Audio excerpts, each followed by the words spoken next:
Mesdames, Messieurs, bonsoir. C'est avec beaucoup de plaisir que nous vous retrouvons pour ce plateau spécial consacré à l'actualité sportive, mais conjugué à l'actualité sociétale. Mobilisation et contribution des sportifs durant la pandémie du Covid-2019. Le sportif de plus en plus attendu au-delà du terrain de la compétition, au-delà de son investissement dans la santé et l'éducation, le sportif africain en général, le Sénégalais en particulier, impulse-t-il des combats sociétaux, des combats idéologiques ou suit-il les mouvements? Voilà le genre de questions que nous allons poser ce soir dans ce débat. Et je crois que nous sommes bien servis autour de ce plateau puisque nous avons le plaisir d'être accompagnés par des sportifs, des journalistes sportifs, mais également des sociologues et également un président, un administrateur général de fondation, Moustapha Camara. Bonsoir. Bonsoir, Fatou. Je suis très heureux de pouvoir être là, de pouvoir discuter avec l'ensemble des Sénégalais au niveau du plateau, du plateau télé de la TFM pour pouvoir partager sur le sujet que vous venez d'évoquer. Je suis très heureux et très honoré d'être là ici. Tout le plaisir est pour nous. Bonsoir, professeur Djibril Diakhaté, sociologue. Bonsoir. Très heureux de participer à cette émission et vous féliciter aussi pour le professionnalisme avec lequel vous menez cette émission. Saluer tous les participants à cette émission et tous les téléspectateurs de la TFM. Merci.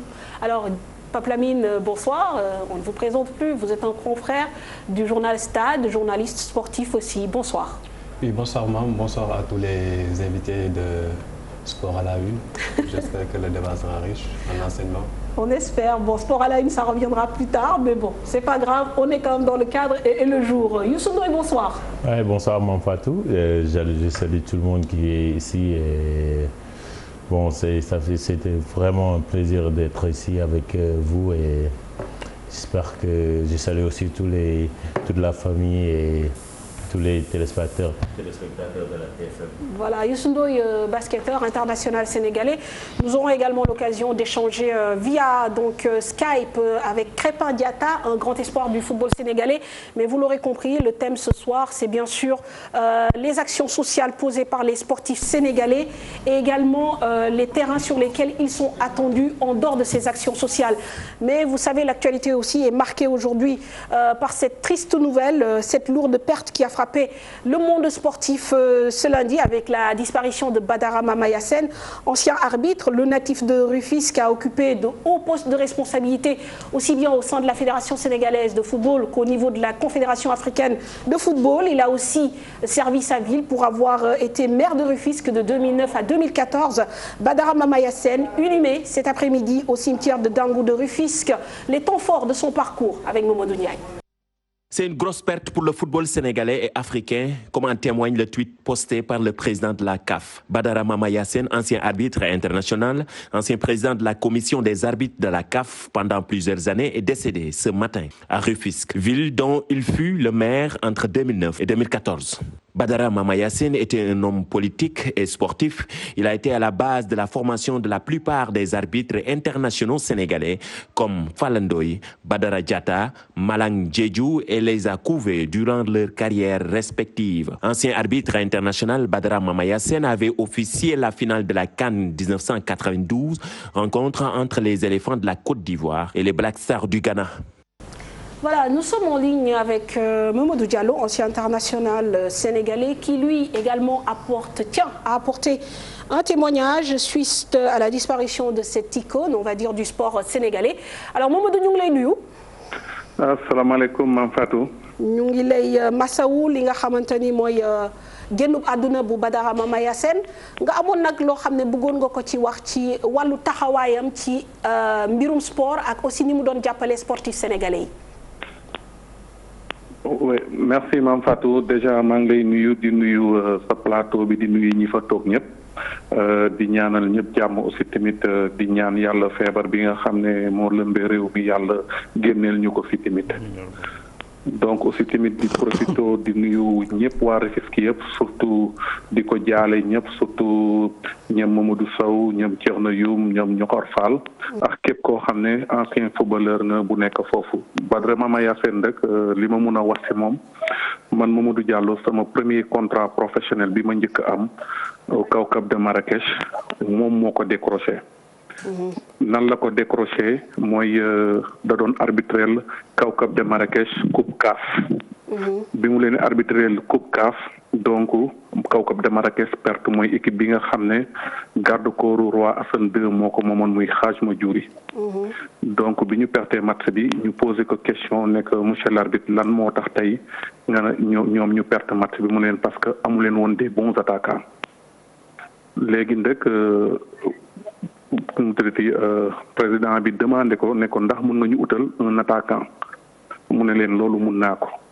donc mu recommandé leen ne leen man gis naa attaquant bu nekk Sénégal bu baax mu jël pour ñu ñëw jël si ma donc ça veut dire ne kooku muy souvenir boo xam ne duma ko mës a fàtte si moom non seulement que arbitre international la non seulement que aussi tamit dafa wone comme talent comme mun na nekk entraîneur malgré que arbitre la comme mun na nekk manager aussi tamit ça veut dire un arbitre boo xam ne di recommander équipe jour li nga xam ne moom la équipe bi soxla loolu c'est pas facile d'aujourd'hui. Et donc loolu. Et il a forcément impacté sur le démarrage de votre carrière professionnelle maanaam recommandation boobu mu def impacté na ci li nga xam ne après moom nga def ci sa carrière aussi. Mais je pense que c'est le plus important. sama carrière parce que man bi may recommandé maa ngi nekkoon Sénégal di jouer championnat Sénégal à l'époque.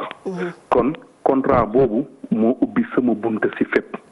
parce que moment bu difficile la woon ci man moment bu ma doon xaar la ci man parce que championnat Sénégal da nga doon football y avait melul comme tey y avait pas recruteurs yu bari yu doon ñëw pour ñu jël la facile woon yombul woon mais il y avait beaucoup de talent mais chance bi nga xam ne amuñu ko woon on n'avait pas beaucoup de managers donc ça veut dire ne c'est grâce à lui moo tax tey fi ma toll fa moo tax tiis la boo xam ne il faut que ma témoignal ko Rufisque yëpp xam ko Sénégal gi yëpp xam ko di ko ñaanal fi mu tëdd yàlla na suuf sedd ci kawam di ko jaale waa Rufisque yëpp aussi di ko jaale képp kuy sénégalais et képp kuy international sénégalais aussi tamit. Merci Mamadou Diallo pour ce témoignage. Voilà, nous allons faire aussi intervenir dans quelques instants le président de Teungueth FC, Babacar Ndiaye, qui tient lui également à apporter une contribution par rapport aux actes posés évidemment par Badara Mamaya Sène, mais nous avons un confrère sur le plateau qui l'a forcément connu, donc Pape Lamine Ndour. Alors, en dehors de ses fonctions, il a occupé, comme je le disais, de hauts postes de responsabilité, aussi bien au sein de la Fédération sénégalaise de football qu'au niveau de la CAF. C'est quand même un monsieur important dans notre environnement à nous, journalistes. Oui, Badara Mamaya Sène, paix à son âme, c'est quelqu'un qui a donné le goût de l'arbitrage à beaucoup de jeunes qui aspiraient à avoir le sifflet. On a cité Falandoy, on a cité également Badara Diatta. Aujourd'hui, on a eu également un Malang Diédhiou. Badara Mamaya Sène, une personnalité très respectée au niveau de la CAF. N'oubliez pas qu'il a été le président de la commission centrale des arbitres au niveau de la CAF. Aujourd'hui, si l'arbitrage sénégalais a cette petite aura au niveau continental et même international, c'est grâce à Badara Mamaya Sène. Il a un peu révolutionné l'arbitrage sénégalais. Il a donné également un coup de lift à cet arbitrage sénégalais-là pour qu'on puisse avoir cette notoriété-là au niveau continental. La reconnaissance que la CAF lui a témoigné, c'est le fait d'occuper ce poste de président de la commission centrale des arbitres. Au niveau du Sénégal, il a occupé ce poste-là pendant très longtemps et il a revu les textes de l'arbitrage au niveau du Sénégal. Et c'est lui également qui a sifflé la finale de Sénégal 92 entre la Côte d'Ivoire et le Ghana, ouais. Ce qui est une très grosse marque de considération à l'égard de Badara Mamaya Sène. C'est une grosse perte pour le football sénégalais, pour le sport sénégalais, mais je pense qu'il a semé des germes qui pourront vraiment porter ses fruits parce qu'après Badara Mamaya Sène, on a connu de très talentueux arbitres comme Falandoy, comme Badara Diatta et aujourd'hui comme Malang Diédhiou qui n'est plus un arbitre international, qui a pris sa retraite. On ne peut que faire perpétuer son œuvre qu'il a laissée ici et je pense que son œuvre ne sera pas vaine. Elle sera perpétuée, paix à son âme. Et je pense que c'est un deuxième coup dur que l'arbitrage sénégalais subit après le président de la commission centrale des arbitres, Amadou François Gueye, qui nous a quittés. Ces deux monuments de l'arbitrage sénégal qui nous quittent, je pense que leur travail sera très bien continué au niveau des arbitres qui restent aujourd'hui dans ce pays.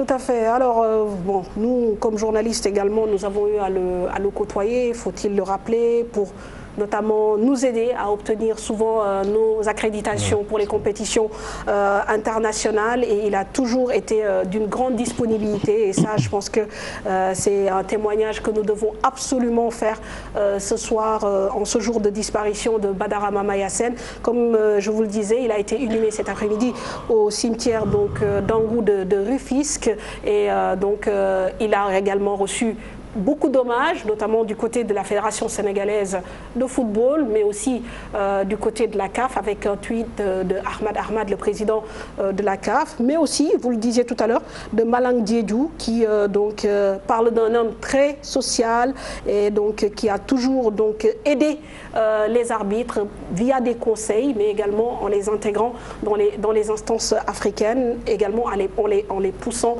par rapport à l'arbitrage de certains matchs de haute importance. Nous essaierons de voir avec Babacar Ndiaye, le président de Teungueth FC, qui est aussi en ligne parce que c'est une personnalité sportive également de la ville de Rufisque qui vient de disparaître. Et président, vous également, vous avez envie de témoigner par rapport aux qualités humaines, mais également de manager de Badara Mama Yassine. Oui, je salue tout le plateau. Et je présente mes condoléances pas seulement à Rufisque, mais à tout l'arbitrage africain. Donc on a vu Badara Mama, c'était un arbitre intègre. Il y a eu une ronde de lancement, on a vu le trio qui était parti en Russie, les Lamine Samba, les Malang Diédhiou. Donc avec les nouveaux, maintenant avec la nouvelle germe, les Issassi, donc ce qui fait qu'il y a de bons arbitres au Sénégal. Mais nous, Teungueth FC, après Mbaye Ndoye et Diogal Pouye, c'est un troisième membre clé qu'on a perdu parce que quand on parle de Teungueth Football Club, il était un membre actif, c'est-à-dire, mais dans l'ombre, qui ne cessait pas de nous donner des conseils. Je veux dire, même quand on jouait les tournois de montée, à Kaolack, de Rufisque à Kaolack, il a conduit lui-même avec son chauffeur pour venir amener sa participation personnelle de 9 millions parce que c'était un tournoi de 5 matchs sur 6 jours et c'était les meilleurs deuxièmes qui partaient. Je crois qu'on est monté avec Génération Foot, je crois, en deuxième division. Et même quand le stade était fermé, beaucoup de gens l'ont blâmé ou critiqué, il a fermé le stade. Mais nous, ça nous a forgé parce que ça a forgé Teungueth. On était devenus, les gens nous appelaient des SDF, mais c'était un caractère. Le stade de Rufisque était fermé, donc tous les stades étaient nos stades. Donc il n'y avait plus de différence entre Pikine, Guédiawaye et Ngor. Et quand vous regardez beaucoup d'équipes, que ce soit Pikine, on a fermé son stade 6 mois. Ils ont joué à Guédiawaye, ils sont descendus. Que vous prenez Gorée, quand on a fermé le stade, ils sont descendus. Vous prenez qui d'autre, Ngor, pareil. Donc nous, 7 ans, ça nous a forgé, mais il n'est pas resté les bras croisés. Il nous a accompagnés. Il donnait des subventions de 2 à 3 millions. Ce n'était pas des subventions de 103, mais c'est quelqu'un qui avait le cœur à l'équipe et qui ne cessait pas de nous challenger. Donc même si des fois on partageait l'avion entre Abuja et Lagos pour ses conférences, c'est quelqu'un d'humain. Et que chez lui, ça ne désemplissait pas. Vers Dangono, il y aura beaucoup de gens qui vont le regretter, surtout socialement, des ordonnances, tout ce qu'il faisait. Et le tout, il le faisait dans la discrétion. Donc c'était un homme vraiment social. Mais c'est dommage, on le sait quand les gens partent. Nous, il une famille. Merci président Babacar Ndiaye, donc président de Teungueth FC. Donc par ma voix, bien sûr, le groupe Futur Média présente ses condoléances à sa famille, aux habitants de Rufisque, mais également à ceux de Bargny. Nous allons à présent parler de notre thème du soir, la mobilisation des sportifs sénégalais durant la pandémie du Covid-19. Ils ont été parmi les premiers à se manifester quand le virus du Covid est apparu au Sénégal, pratiquement dès l'annonce des premiers cas, et depuis lors ils ne se sont pas arrêtés, mettant à contribution leur notoriété, leur poche à un niveau local dans leur quartier, leur ville, leur région, et également à un niveau national. Nous n'allons pas tous les citer, mais dans cet élément, nous allons passer en revue la manière dont nos sportifs se sont impliqués pour aider leur population face à cette pandémie, mais surtout, plus important, la perception des populations.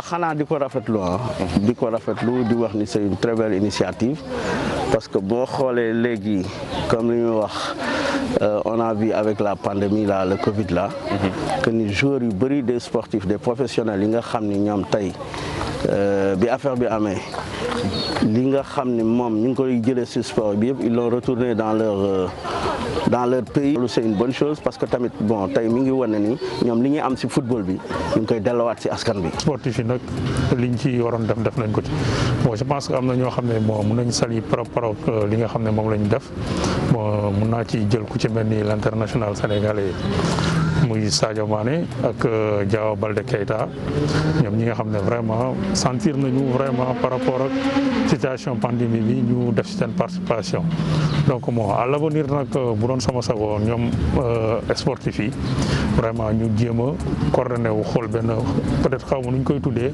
mun a nekk association wala mu nekk benn affaire boo xam ne daal à l'avenir dina nekk loo xam ne ëllëg bu dara amee ñaan ñu ko yàlla donc balaa muy nekk individuel par benn mu nekk loo xam ne association sportive bi par exemple anciens footballeurs yi wala les footballeurs en activité ñu def ko vraiment pour leur pays et pour l'Afrique.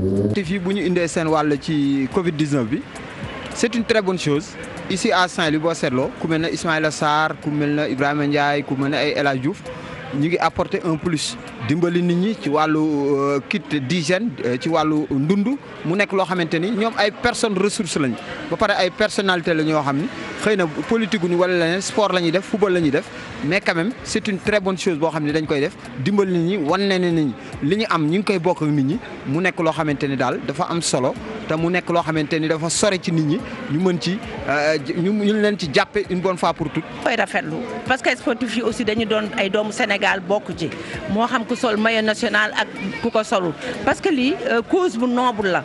et je crois que ñoom dañu war nekk sax toujours en première ligne même bu dul ci lii je crois que lii benn brèche la rek bu ñu ubbil yaakaar naa ne buñ ci génnee aussi war nañu am yeneen jéego yu nga xam ne def nañ ko parce que tey sportif bu ne fi nga dëkk war nañ la fa sentir nga ñëw jàppale leen parce que lii pandémie bu ñëw la jaaxal àddina yëpp sportif yi taxaw en première ligne man dama koy saluer te lii warul yem tey. tu ma def du di leen encourager et di leen remercier sànq waxoon naa ko ni sportif moom dafa war a dajale dafa war a nekk nit ko nga xam ne tey jii dafa war a fédérer man sama rôle aujourd'hui moo di jàppale parce que passé dañu fi ñuy bëgg amati yàlla jox noonu lépp tey jii bu nu waxee dañuy foqati dara rek dañu gëmatul yàlla mais li may wax rek moo di maa ngi remercier sénégalais yëpp yi nga xam ne jug nañu taxaw pour Covid bi ndax du sportif yi rek ñëpp jug nañu taxaw nañu wane ni Sénégal benn bopp la wane ni aujourd'hui Sénégal Covid bi pour mu dañ fi il faut que ñu def l'union sacrée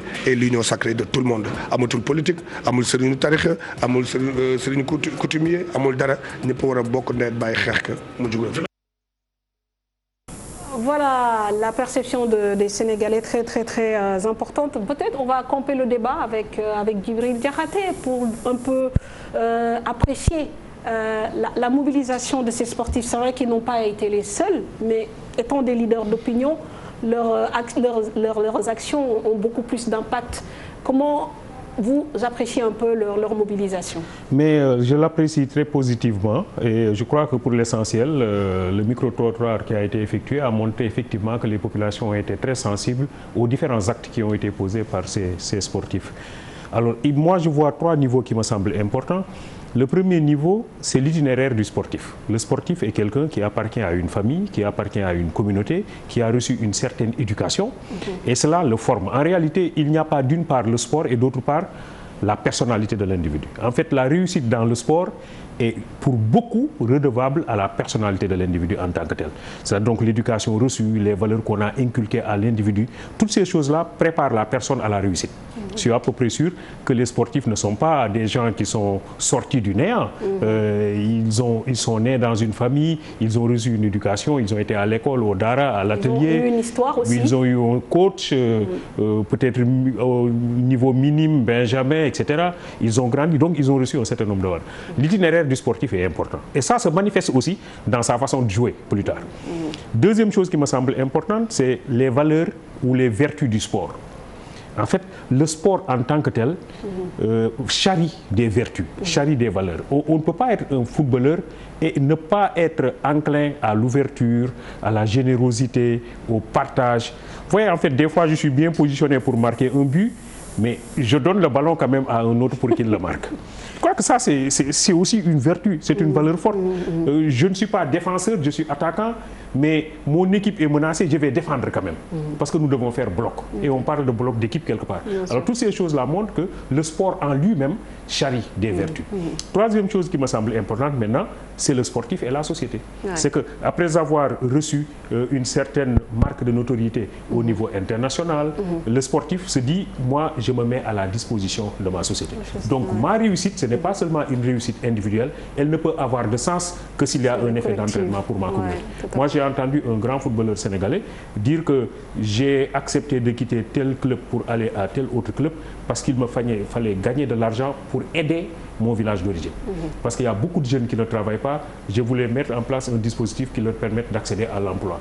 Je me dis, mais tiens, voilà quelqu'un qui a un esprit de sacrifice, qui se dit que la réussite, elle ne doit pas seulement être individuelle, mais elle doit être une réussite collective, une réussite pour toute la communauté. Je crois que si on voit ces trois axes, on comprend aisément pourquoi ces sportifs ont considéré cela comme une sorte de sacerdoce et que cela est un des éléments de la réussite en matière de sport. Alors on va demander à un sportif de nous parler directement de son implication. Youssou, voilà, vous avez été sensible, vous, à l'appel notamment du président de la République, les discours à la nation, à l'avènement de la pandémie. Vous avez décidé de vous mobiliser, d'aider votre communauté.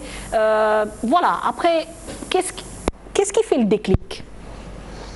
Bon, au début, je pense que tout le monde était vraiment sensible, juste, pas juste en tant que sportif, mais en tant que personne.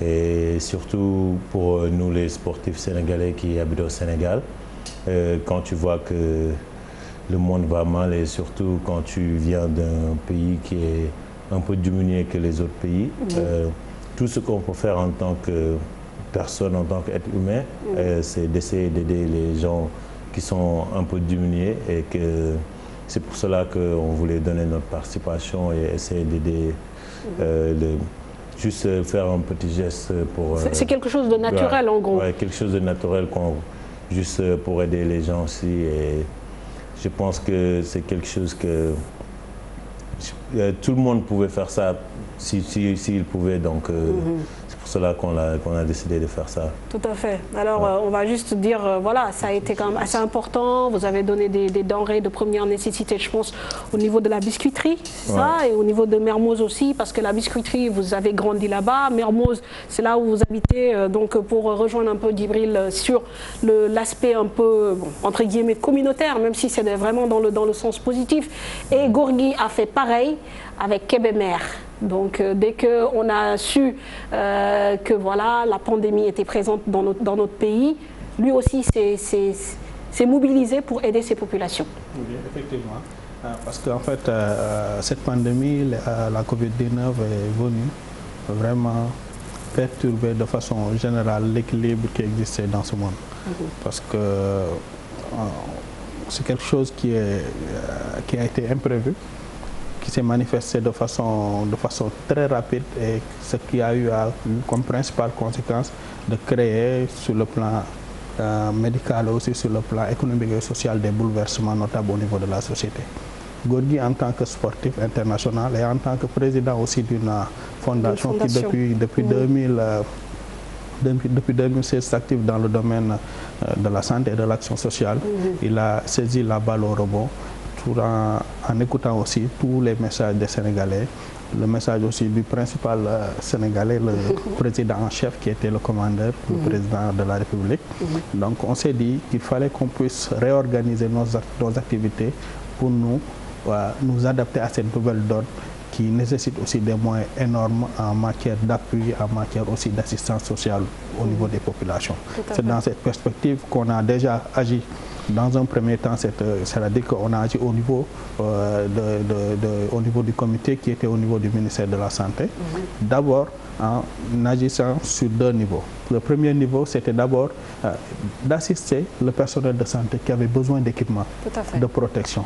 qui avaient besoin aussi d'équipements. Parce que si le personnel de santé n'est pas bien équipé, si le personnel de santé ne sont pas très bien outillés, ils ne peuvent pas assister efficacement les populations qui sont là.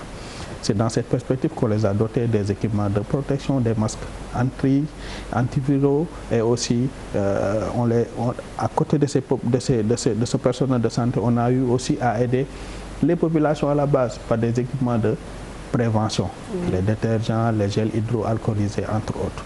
Et dans cette perspective, on a eu aussi à partager les équipements qu'on avait avec des grandes structures de santé à qui on avait pensé que cette structure allait accueillir des gens. C'est le cas de l'hôpital principal de Dakar, mais aussi c'est le cas aussi de l'hôpital Idrissa Pouye de Grand Yoff, ex-CTO.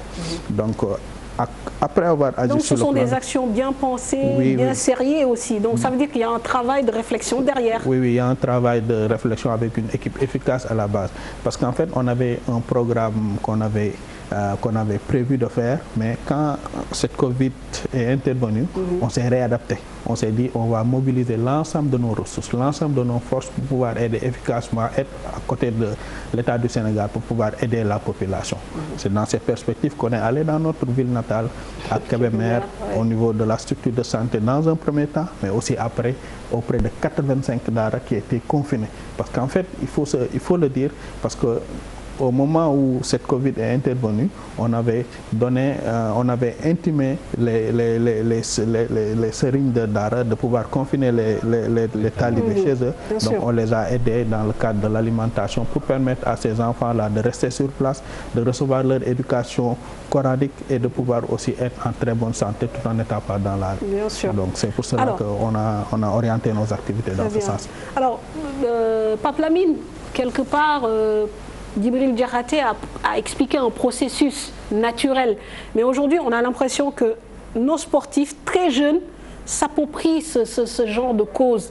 Avant, ce n'était pas si évident que ça. Comment, vous qui êtes un peu dans le milieu du sport, qui avait quand même un peu de vécu, vivez un peu ce changement de paradigme, d'appropriation par rapport à certains faits sociaux très importants? Ouais, je pense que c'est en quelque sorte un retour de l'ascenseur parce que souvent nos sportifs sénégalais sont nés dans un environnement, ils ont grandi dans un environnement et on les a soutenus. La preuve, quand l'équipe nationale de basket ou bien quand l'équipe nationale de hand ou de football joue son match, c'est tout un peuple qui est derrière cette équipe-là. Donc il leur semblait redevable de venir et d'appuyer cette population-là. C'est vrai qu'aujourd'hui, le sport a un peu évolué dans le sens économique parce que dans les années 80 et 90, on ne brassait pas des millions et des milliards. Les anciens internationaux qui étaient là... dans le football et dans le basket n'avaient pas eu le même privilège que Youssou Ndoye a eu aujourd'hui ou bien qu'un Krépin Diatta ou bien un Keita Baldé a eu aujourd'hui. Il leur était un peu difficile quand même d'actionner le levier social parce que c'était pas trop ça en termes de rémunération. Aujourd'hui, ces sportifs sénégalais ont une position de privilégiés. Eux, ils le disent très souvent quand vous les tendez le micro, ils vous disent on fait un métier qu'on aime et on gagne de l'argent. On est privilégié. Donc, ce privilège-là, aujourd'hui, ils le partagent avec leurs frères, avec leurs sœurs, avec leur nation. Maintenant, est-ce qu'aujourd'hui, on doit simplement s'arrêter à cette pandémie de Covid-19-là pour que ça soit une action ponctuelle, ce qu'ils ont fait en apportant leur contribution? Est-ce qu'aujourd'hui, il ne faudrait pas que nos sportifs sénégalais aillent beaucoup plus de l'avant, c'est-à-dire penser sur des projets sociaux qui sont viables parce que c'est des porteurs de voix, c'est des leaders d'opinion.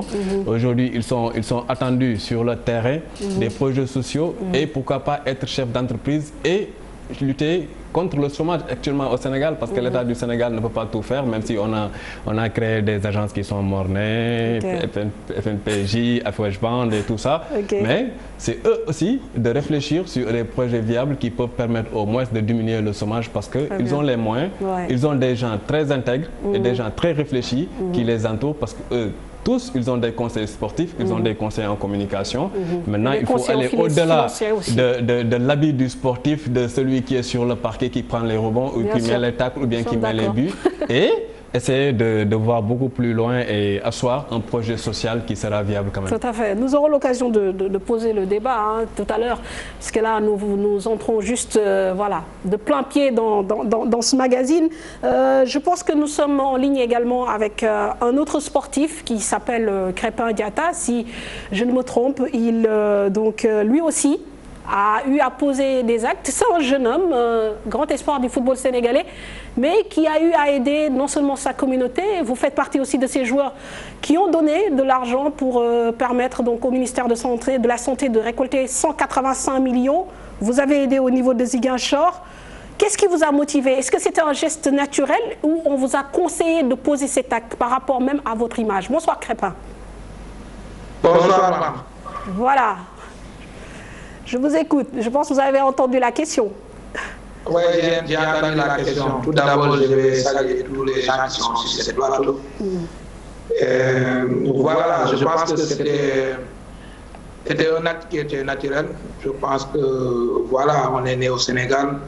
Donc, on nous a inculqué des choses qui sont vraiment des choses qui nous ont vraiment poussé à arriver là où on est.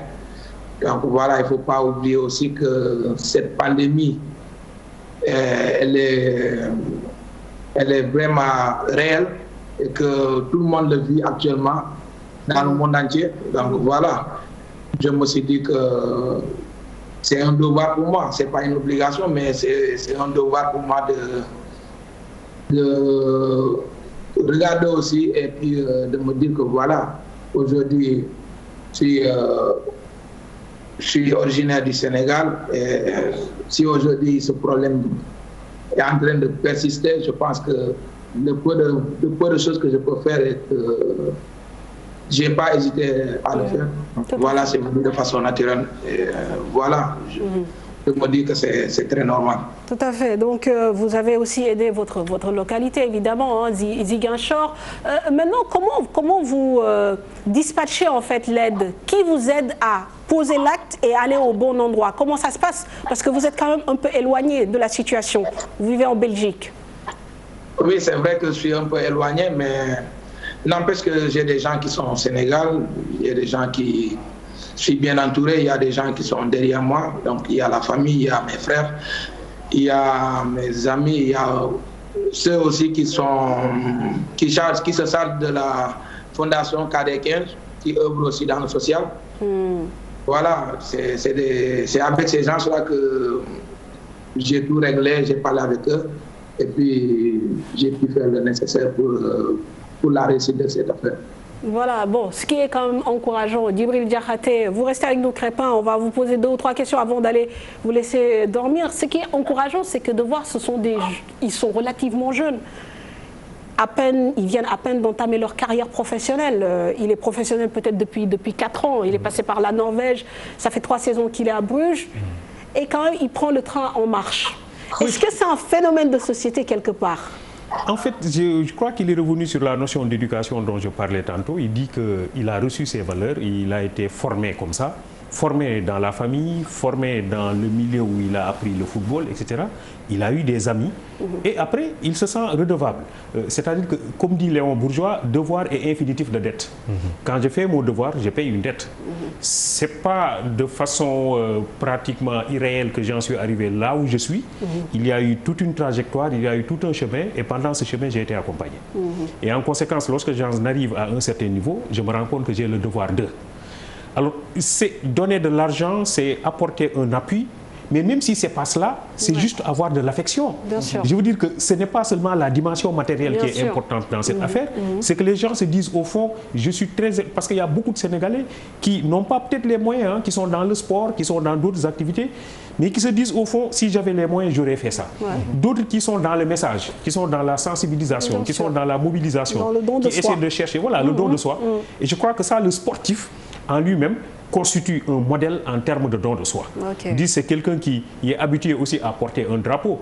Crépin est habitué à porter un drapeau.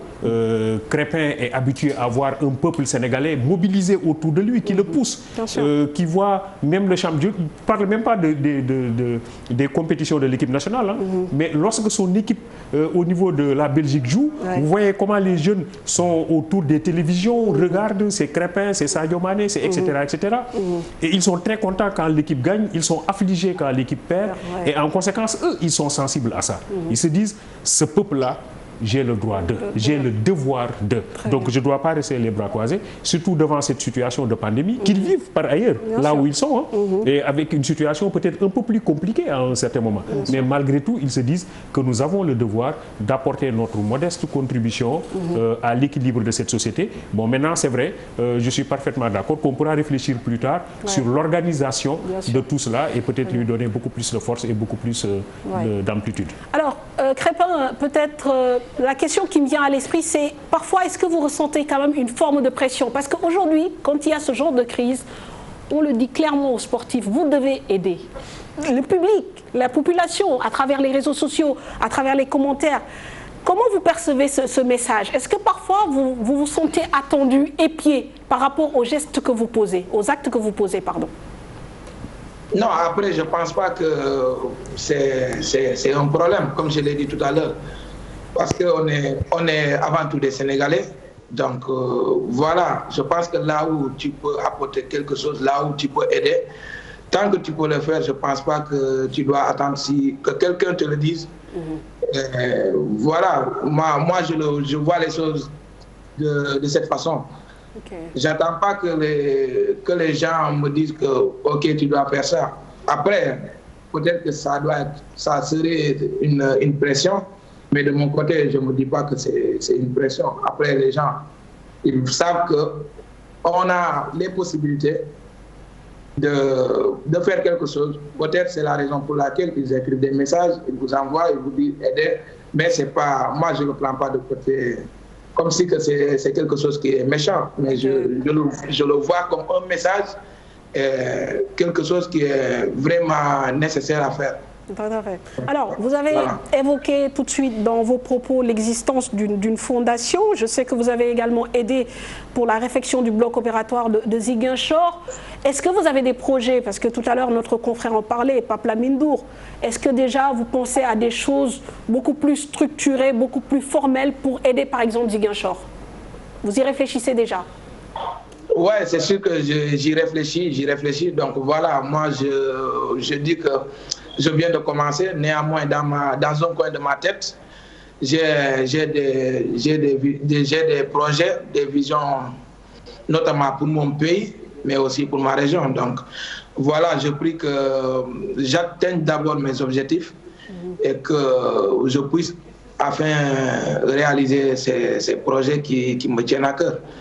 Alors, on ne va pas vous laisser partir sans vous poser quand même une petite question sportive. Vous venez de gagner le titre avec le FC Bruges, bon, dans des conditions un peu particulières. On sait que voilà, le championnat belge a été arrêté.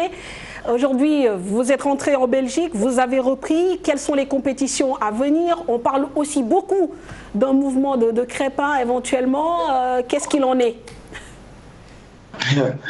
Oui, c'est vrai que cette année, ce fut une année vraiment spéciale avec cette pandémie. Donc voilà, on a été champions, ils ont arrêté le championnat. Donc voilà, comme vous le savez tous, on a été premier depuis le début jusqu'à ce qu'il décide d'arrêter le championnat. Donc je pense que c'est un peu spécial, c'est un titre un peu spécial. Mais bon, il y a une maladie qui est là. Donc il faut aussi penser à ça. Voilà. Donc moi, je suis heureux d'être sacré champion pour la deuxième fois de Belgique. Ouais. Donc, un palmarès qui se garnit déjà. Ouais, voilà, comme vous le dites. Maintenant, on vous annonce un peu partout, du côté de l'Allemagne. Apparemment, vous serez l'une des stars de ce mercato. Qu'en est-il? Bon, j'imagine que vous n'allez pas nous livrer le secret, mais on va essayer quand même. Bon, voilà, comme j'ai l'habitude de le dire. Moi, je ne peux pas y aller à fond. Ce qui est sûr est que j'ai fait une bonne saison cette année avec mon club. j'ai joué comme j'avais envie, j'ai gagné beaucoup de minutes. Donc voilà, je pense qu'en termes de minutes, cette année, j'ai encore beaucoup plus joué. Voilà, après, tu vas entendre des échos de gauche à droite, mais moi, dans ma tête, je me dis que je suis un joueur de Bruges. C'est un club qui a beaucoup fait pour moi. Voilà, on va attendre le mercato, on verra ce que ça va donner. En tout cas, ce qui est sûr, c'est que je suis un joueur de Bruges et que s'il faut partir, je partirai, mais s'il faut rester aussi, je vais rester. Parce que c'est un club que j'aime, c'est un club où les gens me respectent, les gens me voient comme je suis, et que c'est les gens qui m'ont vraiment propulsé vers l'avant. Donc je me dis que je dois beaucoup à cette équipe et que voilà, je laisserai les choses venir naturellement. Donc voilà, c'est seulement ce que je peux dire à travers cela. Moi aussi, j'entends les choses de gauche à droite. Mais bon, on ne sait jamais avec le foot. On ne sait jamais. Tout va très vite. En tout cas, ça a été un plaisir donc, de vous avoir autour de ce plateau, même si on a fait une petite digression pour parler de votre actualité sportive, évidemment. C'est un énorme plaisir et donc vous encouragez aussi par rapport aux actions sociales que vous posez. Je vous souhaite une excellente soirée. Merci, Mme. Merci. Allez, au revoir. Merci à vous. Alors, Allez, Youssou, merci, au revoir. Youssou, bon, on va encore voilà, wax ci un peu action yi ñu nekk nii mooy le don de soi. Sans que professeur wax na ko te man aussi bokkoon na ci élément yi ma relevé maanaam joxe xaalis bi am na solo mais aussi joxe ci sa bopp def geste barrière yi def ay vidéo def voilà un peu de sensibilisation je crois que ni loolu aussi neex na Sénégalais ndax nit yoo xam ne nañ tamit Sénégalais dañu bëgg ku leen fonk et fonk bi ça passe déjà par la personne en fait. Ouais, ça c'est sûr parce que même au début loolu nañ njëkk def mooy def vidéo Instagram ñun ñëpp presque basketteurs yi presque ñëpp def nañ ko pour jéem a sensibiliser nit ñi pour wax leen ni comme lu son excellence président Macky Sall wax que ñuy make sure ñuy laxas suñu loxo yi di utiliser gel antiseptique yi di takk masque yi je pense que loolu nañ njëkk commencé ñun ñëpp avant geste bi parce que je pense que tey jii nii du ñëpp ñoo mën a def geste pour joxe xaalis wala dara mais au moins ñëpp am nañ seen mën nañ wax ku nekk am nga sa kàddu te ku nekk bu dee benn ni sax am na kenn koo xamante ne boo waxee dina rus wala bëgg na dina la bàyyi xel waaw te tey jii loolu rek nañ am pour def mooy que ni ñun ñëpp ñu jàppalante te xam ni feebar bi du affaire de politique wala ñëpp parce que c'est quelque chose boo xamante ne monde bi yëpp bi affecté donc lu ñu mën a def rek mooy ñu moytu ñun ñëpp ku nekk nga jéem a moytu juste pas pour yow sax mais ak pour sa njaboot tamit je pense que loolu moo gën a important instant bi très bien alors ñi jàppale sportif yi Moustapha si seen wàllu liggéey boobu parce que léegi Crépin souligné na ko tudd fondation man xaw moon ni sax créé na fondation mais tey par exemple situation yii nii su amee lan mooy seen réaction yéen balaa sportif bi di wax mooy yéen vous allez vers lui ou de connivence vous décidez des actes à poser. Très bien Mame Fatou bon comme ni ko Crépin waxee parce que en fait ñun depuis 2016 ñi ngi yëngu en tant que fondation. Donc situation yi mel nii boo amee.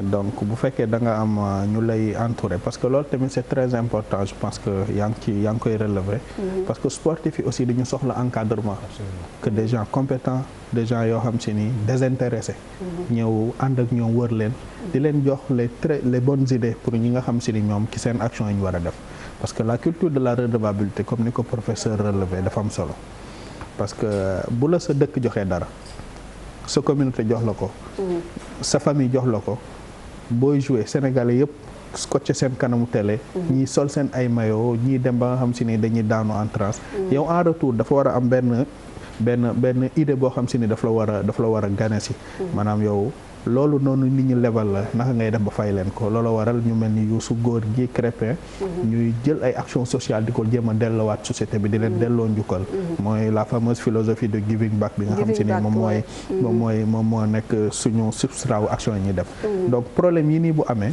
donc ñun aussi Mame Fatou les gens nous appellent de partout mais yéen lan ngeen di def yéen fan ngeen di taxaw mais d'ailleurs boo ma baalee rek dama bëgg juste bamtuwaat d'ailleurs question bu ma jox léegi Crépin est-ce que pression boobu da ngeen koy yëg parce que des fois nit joueur dina poster sax ci réseaux sociaux gars yi ne ko looy xaar ci pandémie bi yow lan nga joxe est-ce que yéen loolu agré da ngeen koy jël comme une forme d'agression wala voilà parce que aussi des fois nit ki mën na joxe te ñëpp duñ ko yëg aussi. Ouais, c'est ça je pense que joxe bi comme nu ko professeur waxee devoir la pour ñun tey jii en tant que international sénégalais ngay sol maillot dëkk bi di représenter dëkk bi kon ñun ay ambassadeur nañ te tey jii nii boo nekkee ambassadeur yow laa war a njëkk joxe bon exemple. Ok.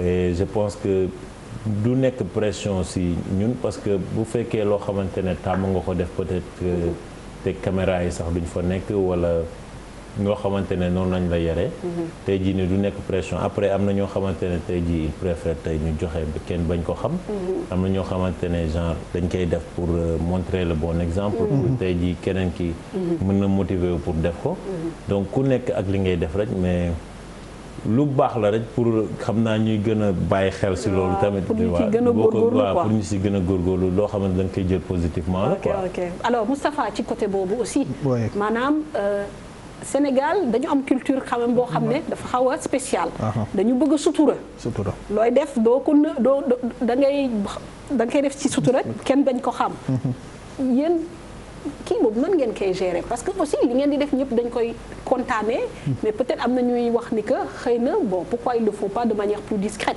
loolu nan ngeen koy gérer ak lan mooy seen philosophie voilà ñun xam nga philosophie bi ñu am moom mooy construire un avenir durable pour la jeunesse africaine loolu moom mooy philosophie bi nga xam si ni moo entouré suñu ko li ñuy def te loolu pour ñu def ko il faut que ñu entouré ko par une seule et unique maxime moom mooy la maximum giving back c'est-à-dire que góor gi en tant que sportif sénégalais en tant que doomu Sénégal am lu mu ko jox yàlla dimbali ko mu jóge dëkk bu mel ni Kébémer dëkk bu ndaw bu ñu xamul woon ci basket muy góorgóorlu ba yàlla yóbbu ko fi mu nekk ci wàllu basket moom ci subconscient moom dafa jàpp ni moom li ko sport jox il faut mu delloowaat ko société am en quoi faisant di agir dans le ci éducation di agir ci santé di agir dans l'agriculture mais aussi di agir aussi dans le sport bi nga xam si ni moom mooy këru métier donc looloo waral programme yi nga xam si ni moom la ñuy def li ñuy def nag Mame Fatou ñun lu ci bari suñu activité suñu programme d'activité ki bari ci sutura moom moo koy def je vous donne un exemple par exemple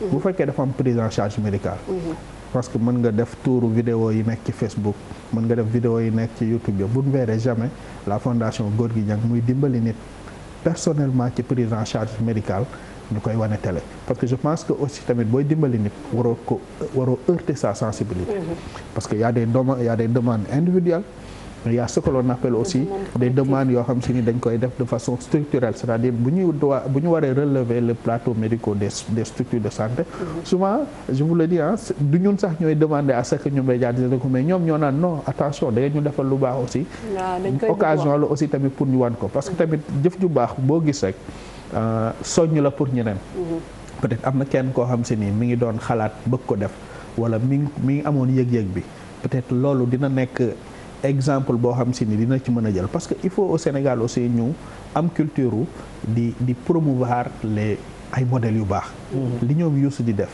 li ñoom li Gorgui di def li Crépin di def li Sadio Mané di def il faut que ñu faire en sorte que ñu accompagner loolu sur le plan médiatique sur le plan de la communication faire en sorte que mu bari ay Youssou ay Gorgui ay Sadio Mané yu bari kenn ku ci nekk nag ci communauté respective am bi mu nekk loolu noonu ko yàlla wërsëgale moo ko fay delloo xale yi di juddu di gis loolu les jeunes sportifs yi nga xam ñi ngi leen di former ci yenn centre de formation yi ñu am possibilité di leen wan ne leen attention yéen ñii gis nga ni ñu nekkee jàmbaar ci terrain bi noonu lañ nekkee jàmbaar aussi ci communauté bi gis nga loolu bu ñu ko defee rek ce sera tout bénéfique pour la population sénégalaise ce sera tout bénéfique aussi pour l'Afrique parce que nous sommes dans un continent dans un état boo xam si ni il faut être conscient que l'état ne peut pas tout faire wax je pense que sa confrère bi Pape Lamine wax na ko il faut que nit ñi aussi tamit ñu xalaat naka la ñuy organiser action yooyu noonu dans une dynamique boo xam si ni dañ koy perpétuer parce que la carrière du sportif dafa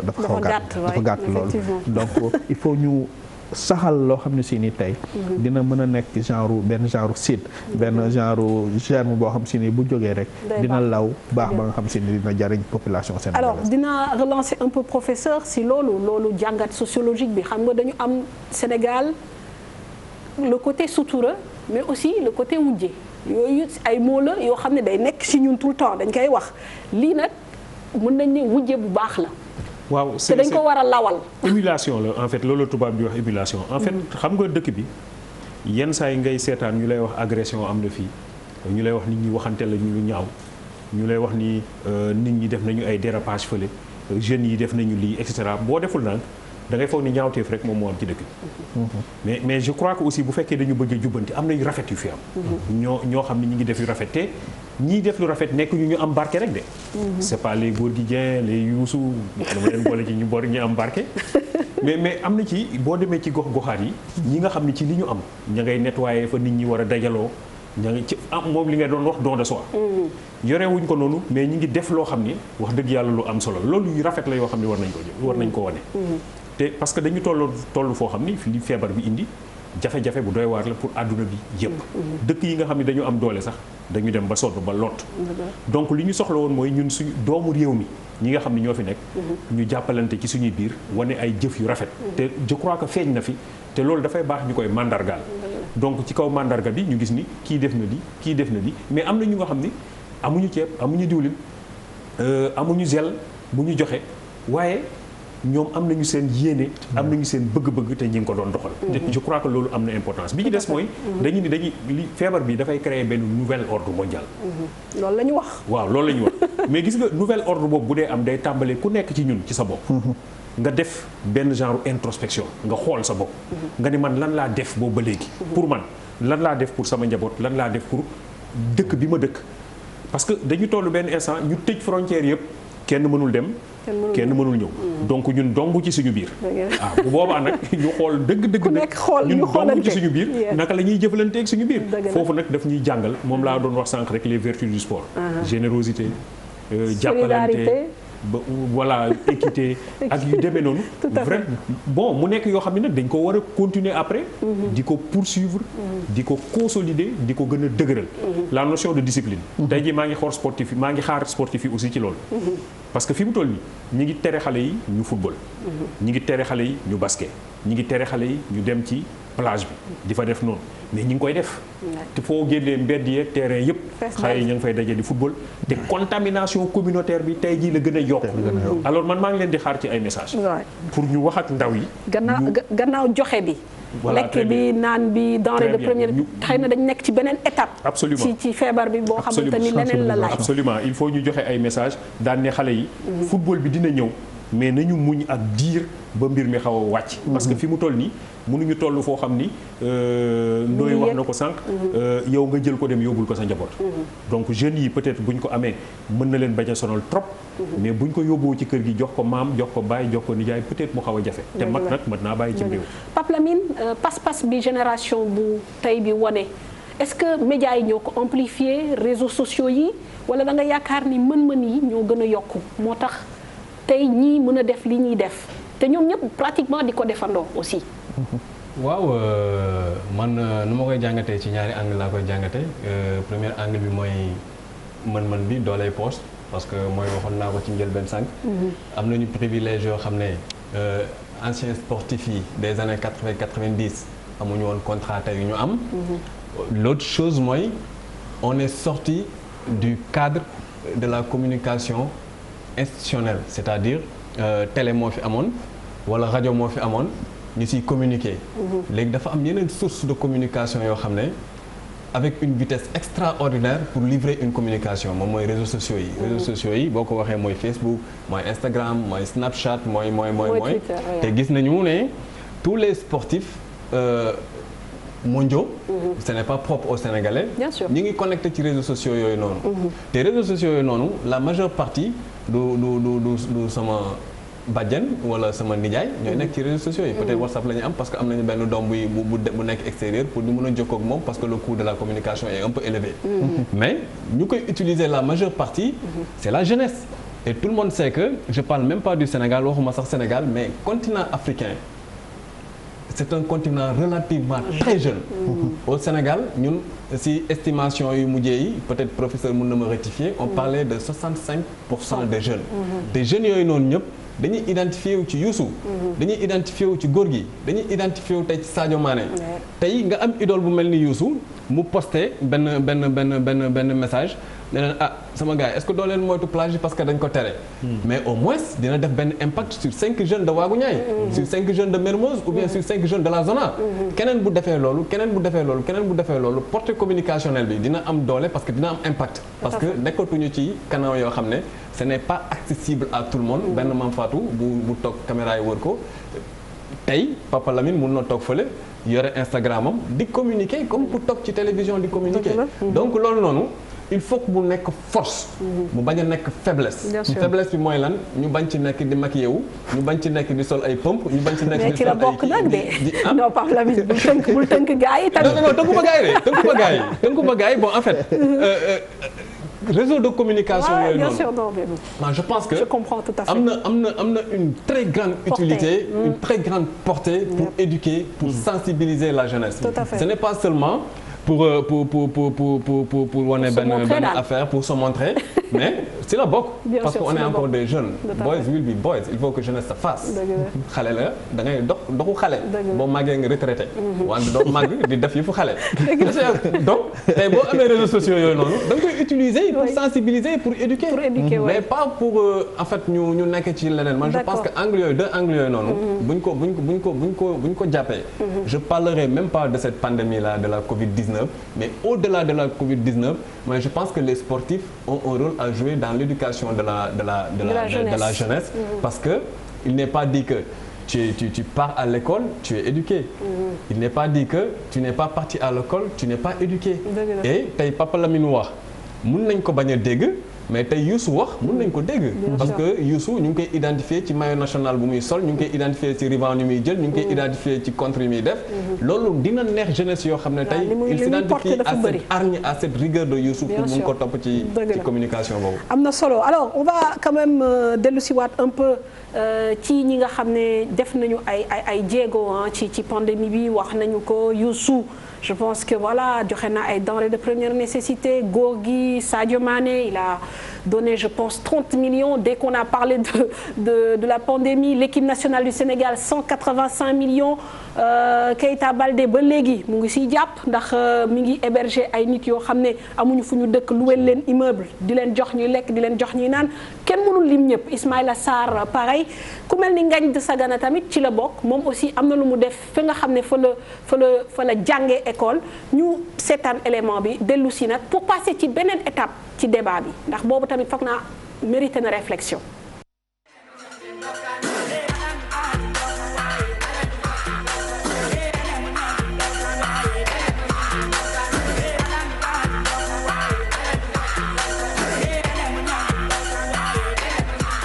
La raison de ma présence ici, c'est que Ngagne a voulu aider les habitants de Parcelles Assainies, là où il a vraiment fait sa jeunesse. Parce qu'on est là depuis 1987, donc ça fait un bon bout de temps qu'on est là, qu'on habite avec les résidents. Et en cette période de pandémie, avec ce qui se passe sur le pays et le monde, il a voulu vraiment aider la population, leur venir en aide pour leur montrer qu'il est derrière la population. Donc c'est pour cela qu'il a fait ce geste-là, qui se comporte de 186 kits composés d'un sac de 50 kg de riz, d'une bouteille d'huile de 5 litres et grosse de sucre d'une valeur de 5 millions CFA. 186 familles, entre l'unité 1 et l'unité 2 des Parcelles Assainies. Nous sommes là aujourd'hui pour honorer le geste que Ngagne a fait. Vraiment, nous sommes très contents. vraiment, il essaie de survivre à des familles qui sont là nombreuses, environ 180 quelques. Bon, mais ça ne nous surprend pas, puisque sa maman aussi faisait la même chose, ainsi que son père. Donc nous le remercions vraiment beaucoup au fond du cœur. C'est une grosse bénédiction, puisque le prophète sallallahu alayhi wa sallam dit, en donnant quelque chose à une personne, vous avez les mêmes trucs que cette personne. Donc vraiment, c'est très bénéfique. Surtout les derniers jours où il se trouve les cadres encore. C'est très important.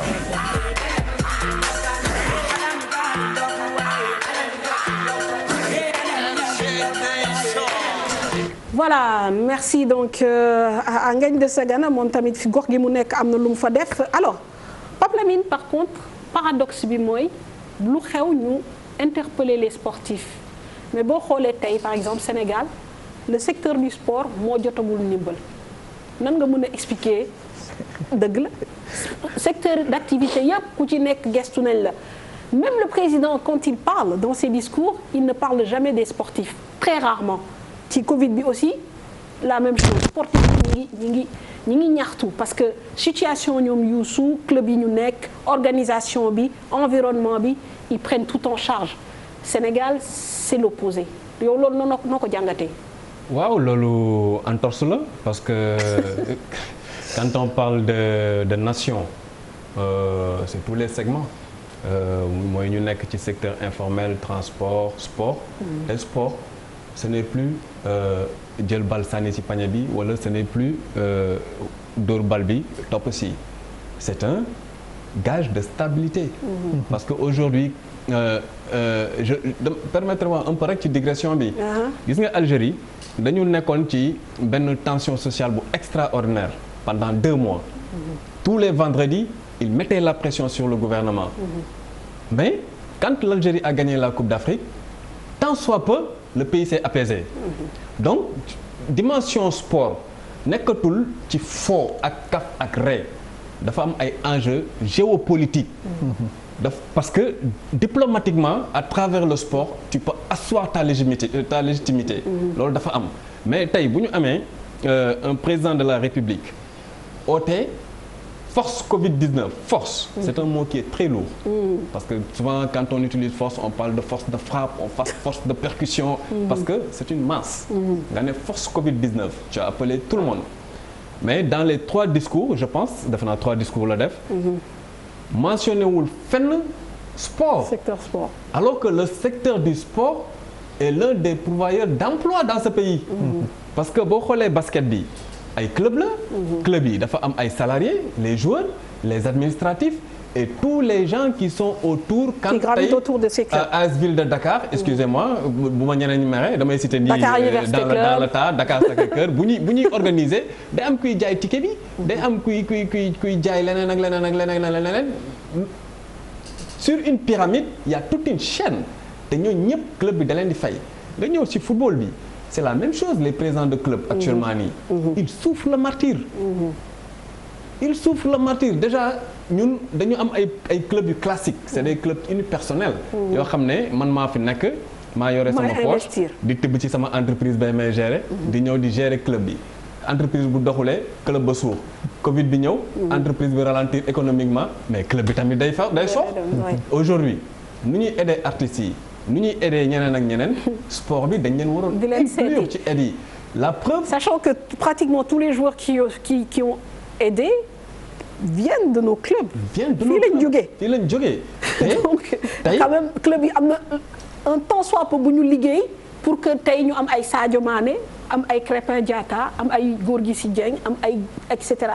mais au-delà de ça ñoom dañu jàppale état ci la lutte contre le chômage parce que ils emploient des personnes ils leur payent des salaires loo xam ne tey c'est l'état qui devait s'occuper peut-être de trouver du boulot à la jeunesse mais tey entreprise yooyu noonu club yooyu noonu ñoo jàppale état ci xeex chômage bi kon waroon nañ leen gestu même les institutions internationales qui régissent un peu le sport mondiaux sax dañu def appui la FIFA a appuyé les fédérations la CAF a appuyé les fédérations c'est exceptionnel tey on peut dire que c'est des institutions qui sont très liquides d'accord mais quand même tey même boo leen joxulee des milliards mais que dans le discours nga intégré leen nga dal xam nga dalal xel dafa baax ci nit.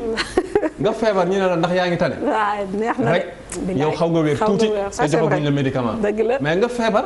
yow ñu gën la fàtte. dëgg la mais loolu la gars yi def.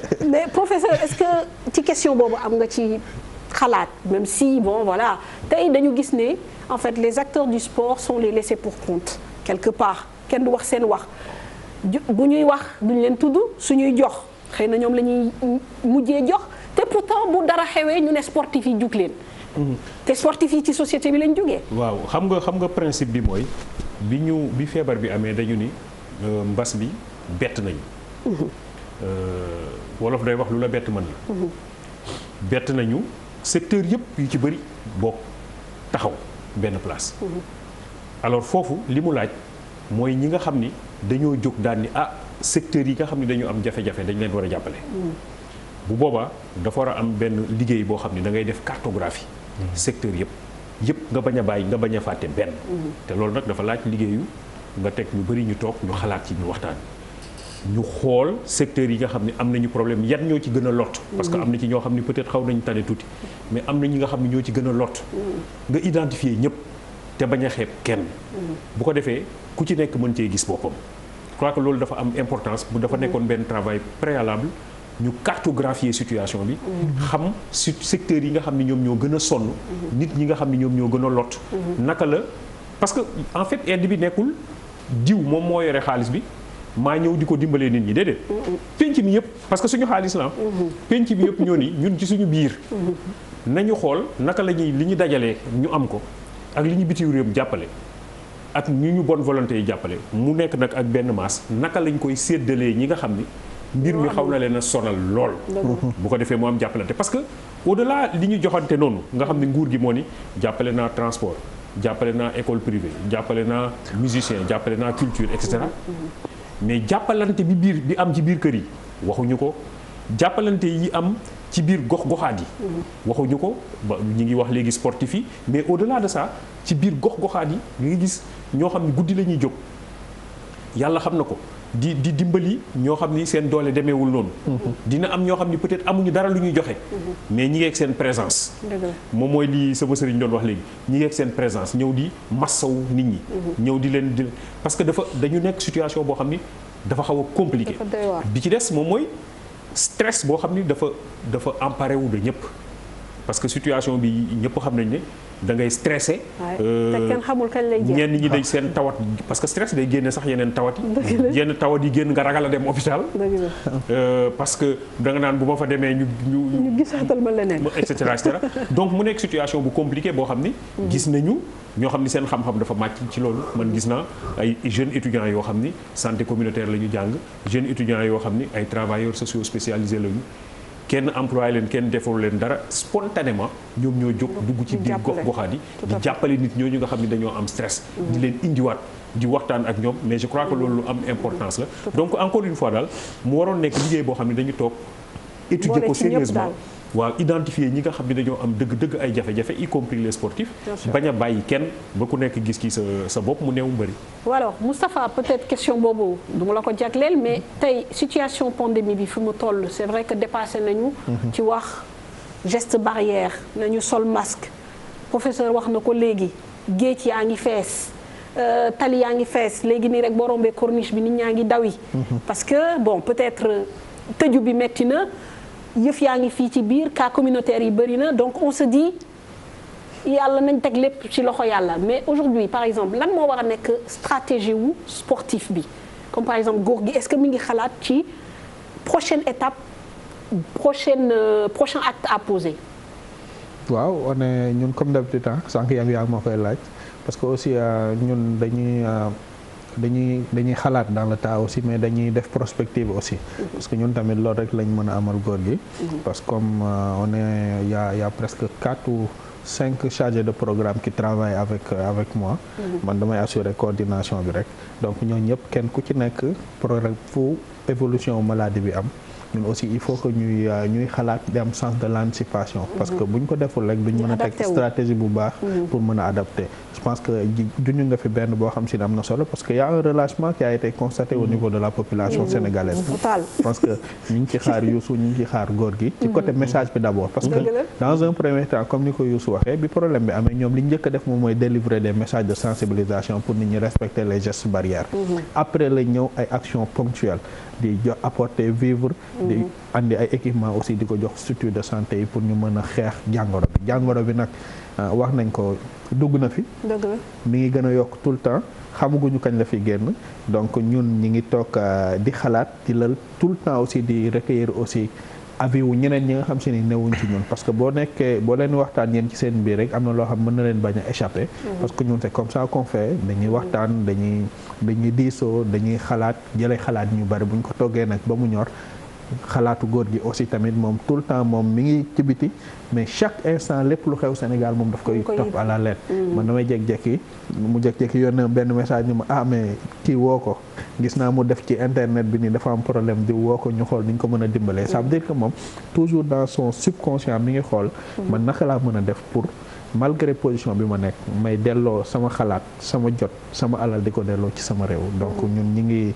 ngi togg ñi ngi xalaat parce que évolution bi aussi gis nga léegi stratégie bi changé na au niveau du gouvernement tout le monde est constant et c'est clair que maintenant les hôpitaux sont submergés donc li ñu war a def moom mooy wàccee nañu au niveau du gouvernement il parle d'une stratégie communautaire de prise en charge de la maladie donc ñun on est en train de penser de réfléchir sur ça et dans cette perspective aussi on a importé du riz fortifié enrichi en vitamines boo xam si ni ñi ngi am benn programme annuel boo xam si ni ñu ngi koy def ñu ngi koy def ak Kaffrine ñu ngi koy def ak un peu partout laal na on a eu à mailler presque 13 régions l'année dernière donc c'est un riz boo xam si ni day permettre xale yi mu renforcer leen en micronutriments et je pense que nit ki bu renforcer woo ba am tous les éléments nutritifs nécessaires ci yaramam dina mën a résister pour yenn affaires yi donc ñu ngi koy def principalement ci li nga doon wax orienté nañ ko jamono ji ci daara yi surtout daara yi internat yi les garderies d'enfants ñoom ñu ngi leen ci appuyer bu baax